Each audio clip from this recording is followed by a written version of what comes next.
Hey, what's up everyone? Morey Croson here, and today we're going to be breaking down Stroud, and we're going to start the video right now. This is the newest edition of the Performance Lab. Reach your individual goals. You don't want to just talk about straight line speed. We also want to talk about your ability to be quick. We break down your video. Let's make you into the quarterback I know you can become.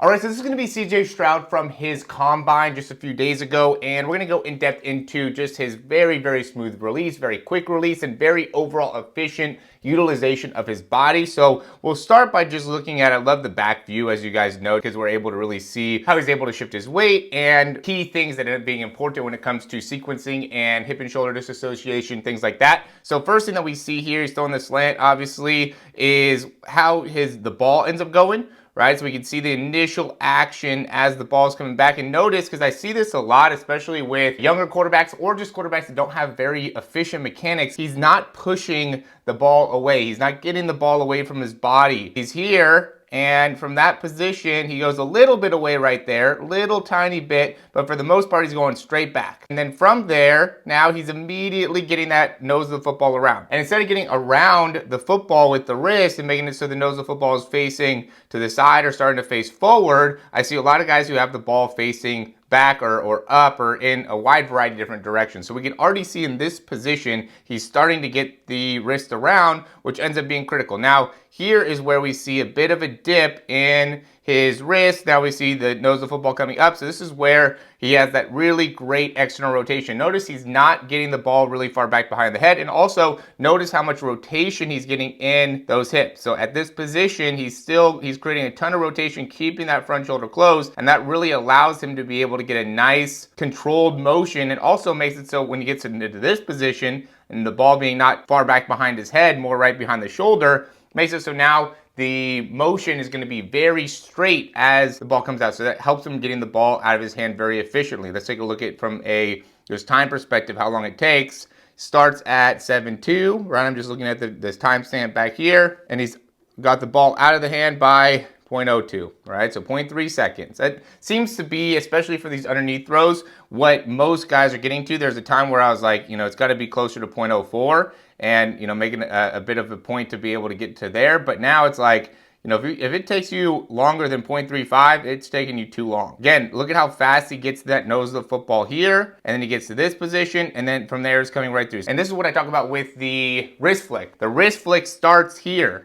This is why some of these guys are so unique and have so much power in their throw, is that the ball's facing all the way up. And then from here, he's going to go and flick that wrist and make it so that nose of the football face is forward. And then his hand, obviously the ball comes out of the hand, but his hand and wrist are going to continue the follow through from there. Right? Another thing that I've been talking about here recently is that when we get to this position, we want to be able to see a bit of extension in the elbow. So he's getting himself into a good position with his arm, so he's coming down on the ball, right? Where I see a lot of guys where the ball is coming out and they have a lot of bend here. And the more bend that you have in the elbow, the more you're going to be pushing, right? The elbow bend, you're going to do an elbow bend when you're doing a bench press or an incline press or shoulder press, right? Where all those are coming from an elbow bent position when we're going through the press. When we go from a pull, and we're going from the elbow straight, pull, lat, pull up, right? We're starting up and then we're pulling ourselves from there. So when we get ourselves into that position, it's totally different in terms of the muscles being utilized. The muscles that pull are going to be the stronger, more dominant muscles. You can't lat pull as much as you can bench press. Just to give an example, or if you're an overhead athlete and that's your situation, then you need to work on your lats and being able to strengthen your back. Here's another great view here. Super slow motion too, so we can see how effective he is at being able to get the ball back. Notice he's here.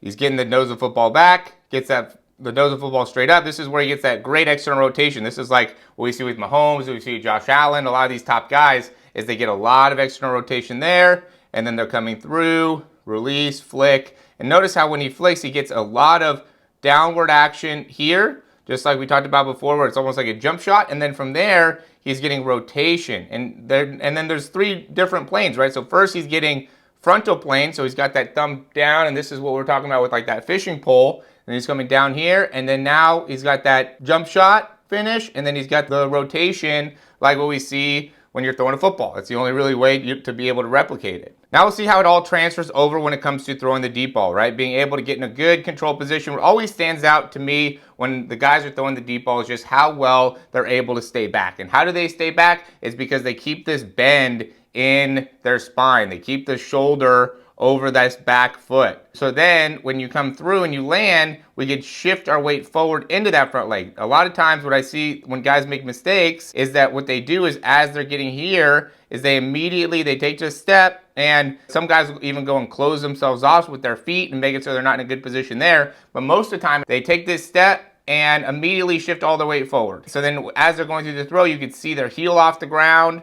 We see all of their momentum all forward, where you really want to be in a position where you have most of your weight behind the throw is the main concept. So you can see here, he's releasing, and notice when he's releasing, his hips are still behind his heel.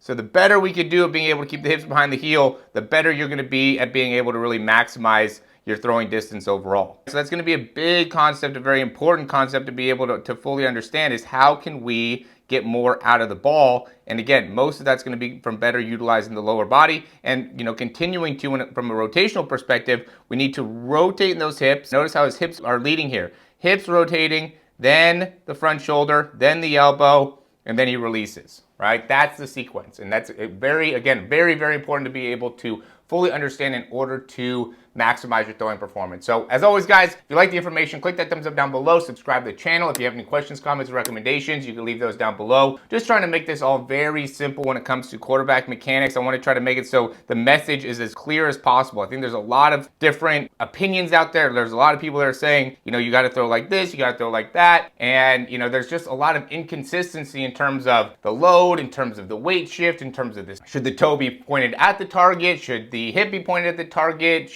Where should the wrist position be? I think that there's nobody else that's talking about the wrist like how I talk about the wrist. I know that for sure. And a lot of what ends up happening within the wrist and how well you could utilize the wrist becomes a key determinant when it comes to how effective you are able to use the entire rest of your body. It's all about the sequence. So if you're not able to get a good wrist flick, if the ball's not coming out of your hand with that large amount of force and that great spiral and the great timing, then there's something going on with how well you're able to utilize the wrist, which then makes it so everything else is thrown off. So once people can start to get an understanding of what it should feel like when the ball's leaving their hand and how to be able to create the 3 planes of movement within their wrist, you start to see a lot of improvement very quickly. And that's a big part of what we do within our quarterback mechanics program. Whether you do it online, whether you do it in person, I think you're going to get a ton of value, just because we're going to put a big focus on how you're throwing the football. There's a lot of great information out there, and there's a lot of great coaches that can teach you a lot about the timing behind it and just playing the quarterback position as a whole, and how to be able to make the right reads and develop as a quarterback, which is totally different than being able to actually make improvements within the mechanics to get specific into the biomechanics. And that's what I think I do better than anybody, is really give you that in-depth analysis into where in the mechanics you're getting messed up. A lot of times, the further along you go, people aren't trying to look into getting mechanics, right? If you're going to go and offer somebody a full ride scholarship for a school that costs $100,000 a year, let's say, you don't want to go and have to invest a lot of time into doing the basics with them. You want to find somebody that already has those great mechanics. So what you want to be able to do is really invest into yourself and make it so you can get those mechanics, so then you become more valuable and more of a commodity for a coach to be able to actually recruit them onto your team. But if you have a lot of mechanical problems that you have going on, coaches aren't going to be interested, unless you are 6'5" or super fast, super athletic, things like that. Anthony Richardson's a great example of that. I mean, he has really good mechanics, but he has a lot of the athleticism that coaches are now interested in, as well as good mechanics, right? It's not like he's going to have to go into some place and get a bunch of information on how to improve his mechanics. And that's how you should be as well. You should have great mechanics wherever it is that you go. So then somebody could just go and implement you into their program and get a lot of success. So check out the description down below in order to find a little bit more about our quarterback programs, what we do online, how we could help you out with Quarterback University, our breakdowns, our monthly programs. There's a lot of options that we have and a lot of great things to help you in being able to improve as quarterback. So again, thanks for watching, and we'll talk to you soon.